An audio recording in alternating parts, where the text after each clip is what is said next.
significa, por exemplo, esta tradição começou com o rei Davi. Quando o rei era colocado na sua... era entronizado, era levado ao seu trono. Quando o rei era levado ao seu trono, havia toda uma cerimónia, como o derrame do óleo, por aí fora. E, a partir desse momento, por causa de Salmos 1:7, agora não estou a precisar, Deus fala com Davi e diz: a partir de agora tu és o meu filho e eu sou o teu pai. A partir deste momento foi tradição tratar os reis de Israel como filhos de Deus. Isto é, era uma relação especial, era um cargo especial que exigia uma relação especial entre Deus e esse mesmo rei. Eles eram, os reis de Israel, eram filhos de Deus. Depois, mais tarde, a noção de filho de Deus foi transportada a quem? Mais tarde, e já a partir de uma certa teologia de Gênesis, a noção de filho de Deus tem a ver com todo o povo de Israel escolhido por Deus. São aqueles que são separados por Deus. São aqueles que são os especiais dentro de todos os outros seres humanos, como o povo de Israel se considerava. São esses que são tratados por filhos de Deus. Basta vocês fazerem um estudo no Velho Testamento acerca no fundo, das noções de filho de Deus que vocês encontram no Velho Testamento. E vocês vão perceber que filho de Deus nunca significava Deus. Então, de facto, estes livros têm razão. Nem Messias, nem filho de Deus quer dizer Deus. E vou só aqui atrás para vocês verem o seguinte.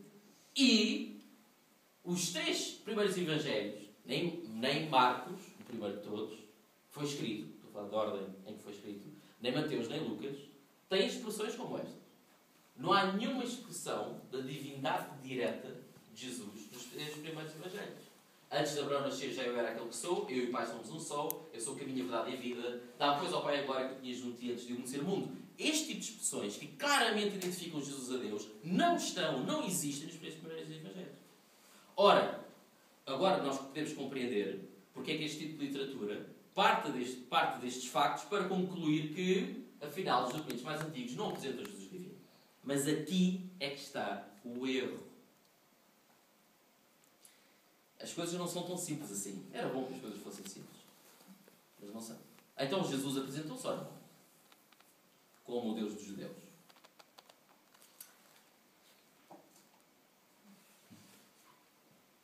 Seria ingenuidade da nossa parte pretender que os 3 primeiros evangelhos falassem ao modo do Evangelho de João. Como eu vos digo, ou como eu vos disse, o Evangelho de João já representa uma tradição posterior cristã que, no fundo, faz como o trabalho do tradutor. Traduz as coisas numa linguagem mais acessível, direta, para as pessoas do seu tempo. Mas, claro, os 3 primeiros evangelhos não iam fazer isso. Os 3 primeiros evangelhos, o de Marcos e o de Mateus, então, o Evangelho de Mateus é claramente escrito por um judeu e para os judeus. Claramente escrito por um judeu e para os judeus. É importante depois percebermos o seguinte.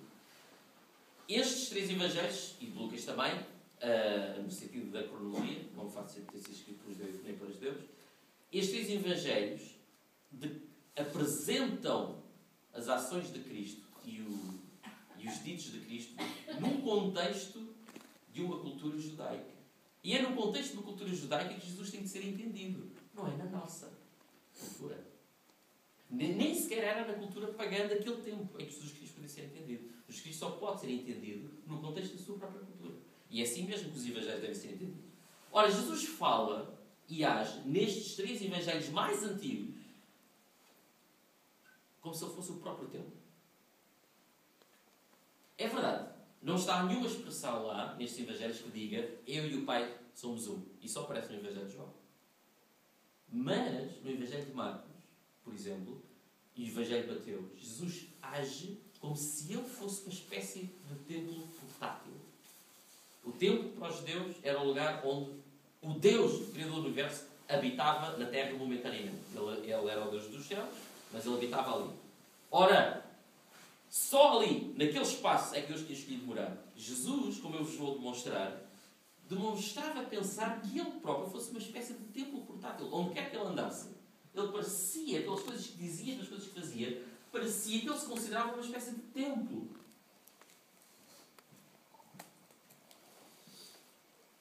Jesus agia e falava, nestes 3 evangelhos, como se ele próprio fosse a lei de Deus. O que é que era a lei de Deus para os judeus? A lei de Deus tinha sido divinamente inspirada. Estamos a falar do Velho Testamento. Estamos a falar pelo menos dos 5 primeiros livros do Velho Testamento. Do Pentateuco, neste caso. A lei de Deus tinha sido dada diretamente por Deus e tinha de ser rigorosamente cumprida. E da forma como Jesus Cristo vai agir e vai falar, ele passa a ideia que ele se considera, ele próprio, a lei de Deus pessoal. É como se fosse uma encarnação da lei de Deus. E eu não estou aqui a usar o Evangelho de João. Como vocês vão ver, eu vou usar Marcos e Mateus. Vamos ver então. Jesus Cristo age como se fosse o próprio templo e o próprio Deus. Por exemplo, no perdão dos pecados. Isto é um caso muito claro. E os judeus entenderam as coisas tal como elas foram apresentadas. Diz em Marcos, no Evangelho mais antigo que nós temos, diz que quando Jesus viu a fé que eles tinham, já agora aqui o contexto, houve uns amigos que levaram um doente que estava paralítico numa padiola e entregaram-no a Jesus, desceram do teto, etc. Demonstraram muita coragem. Falamos muito em empreendedorismo agora, não é? Foram muito empreendedores para como resolveram a situação. E quando Jesus se para com eles, diz: Jesus viu a fé que eles tinham, disse ao doente: meu filho, os seus pecados estão perdoados. Eu imagino aquela situação. O doente deve ter ficado a olhar para Cristo assim de uma forma muito estranha, porque ele não foi ali para os pecados serem perdoados, ele foi ali para ser curado, não é? Mas alguns autores da lei que ali estavam sentados puseram-se a pensar no seu íntimo: como é que este homem se atreve a falar assim e ele ofende a Deus? Quem pode perdoar pecados a não ser Deus? Este registro, que está no Evangelho de Marcos, tem todos os indícios de ser mais do que verídico, por uma razão muito simples. De facto, o perdão dos pecados estava muito bem legislado na lei de Deus. E não podia ser simplesmente pelo facto de alguém falar, dizer: os teus pecados estão perdoados. Eu ia pedir 2 pessoas que rapidamente pudessem vir aqui. Uma coisa muito... Eu não estava a pensar fazer isto, mas muito rapidamente. 2 pessoas. 2 pessoas pudessem vir aqui. Pá, eu não vou morder. Vamos lá. 2 pessoas. Há um autor que é C.S. Lewis, se vocês conhecem, se capta mais pelas Crónicas de Nárnia. Ele dá este exemplo. Mas atenção que ele não escreveu só histórias para crianças, escreveu grande literatura teológica, ficção científica. Ele era especialista em literatura medieval, interessante. E C.S. Lewis, esse autor, dá o seguinte exemplo: o que Cristo está a fazer ao perdoar pecados dos Evangelhos é o seguinte. Por acaso tem alguma carteira? Não? Peraí. Então, por favor. Alguém já sabia que sou meu. Ok.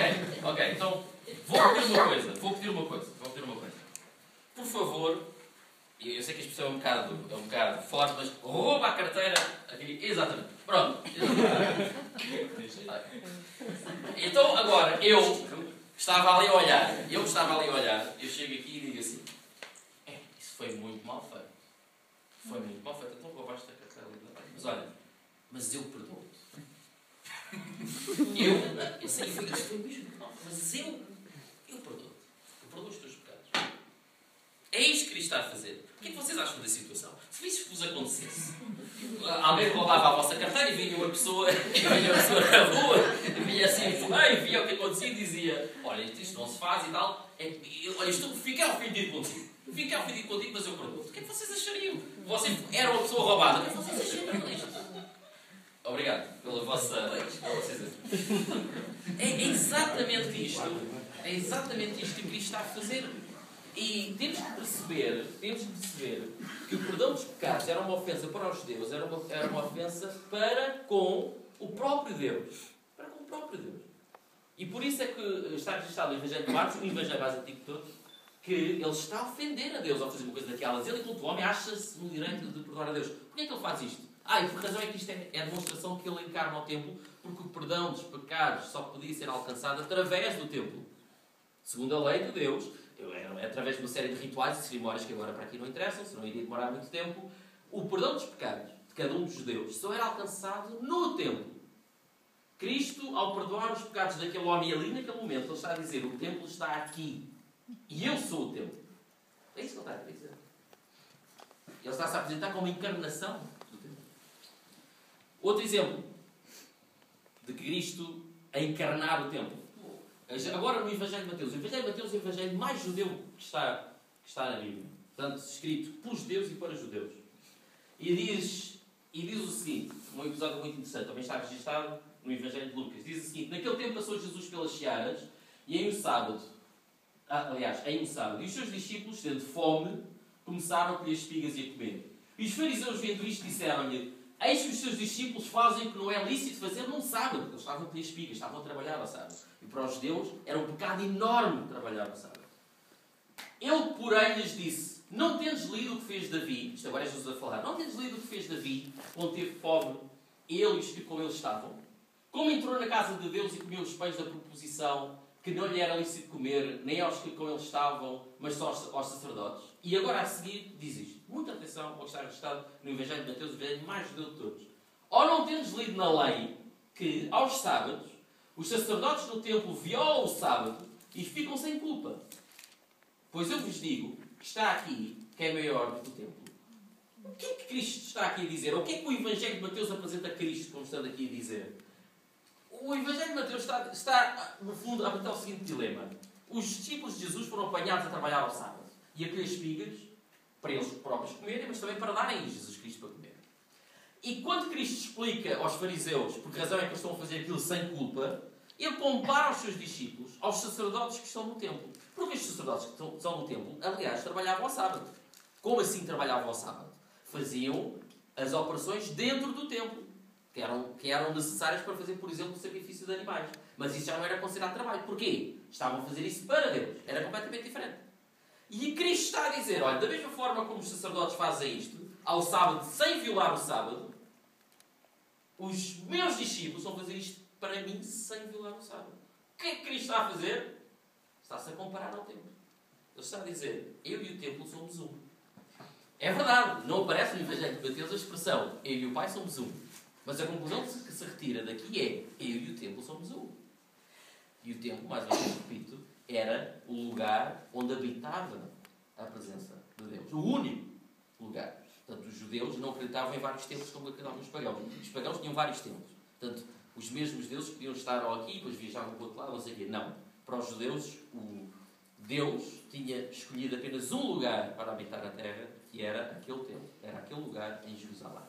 E Cristo age, eu gosto muito desta expressão, Cristo age como se fosse o templo portátil. Vai por aí com a encarnação de Deus. Começam agora a surgir estes termos que nós ouvimos tantas vezes aplicados a estes mesmos evangelhos e que encaixam tão bem no que estes evangelhos estão a dizer. Cristo age como se fosse a própria lei divinamente inspirada. Nós aqui não vamos olhar detalhadamente os textos, porque era impossível termos tanto tempo para isso. Mas Cristo age como se fosse a própria lei divinamente inspirada. Por exemplo, Cristo anula as restrições alimentares. Podem conferir ali naquela parte do Evangelho de Mateus. Como assim anula as restrições alimentares? A lei proibia a ingestão de uma série de alimentos. E Cristo, naquilo que ensina, vai dizer: não. Isso era antigamente. A partir de agora, aquilo que sai da boca da pessoa que torna a pessoa impura. Não é aquilo que entra. Aquilo que entra na boca da pessoa não torna a pessoa impura. Mas a lei dizia que sim. Então Cristo diz: sim. Dizia. Cristo demonstra ao longo dos Evangelhos ter um grande respeito pela lei. Ele nunca contrariou a lei. Ele não só respeita a lei, como respeita ao Deus da lei. Mas ao mesmo tempo acha-se no direito de dizer: não, isso teve um momento, agora vamos pensar desta forma. Em relação às restrições alimentares, por exemplo, em relação às obrigações familiares. São vários, por exemplo, o Evangelho de Mateus, eu aqui vou citar sempre o Evangelho de Mateus, que eu vou focar no Evangelho de Mateus. São várias as situações em que Cristo, por exemplo, não considera nem Maria nem os seus irmãos a sua família, mas aqueles que fazem a vontade do Pai e a sua família, etc. Por exemplo, diz que alguém ir sepultar um familiar seu em vez de o seguir é estar a trocar as prioridades. Diz assim coisas escandalosas, que seriam escandalosas hoje, quanto mais naquele tempo. Ora, o problema é que naquele tempo o respeito pela família não era apenas uma questão cultural, estava na lei de Deus. Dizer-se, há uma situação em que a mãe de Jesus vai ter com ele, com os seus irmãos, para falar com ele. E Cristo responde: Alguém vai dizer a Cristo, está ali a tua mãe e os teus irmãos. E Cristo responde,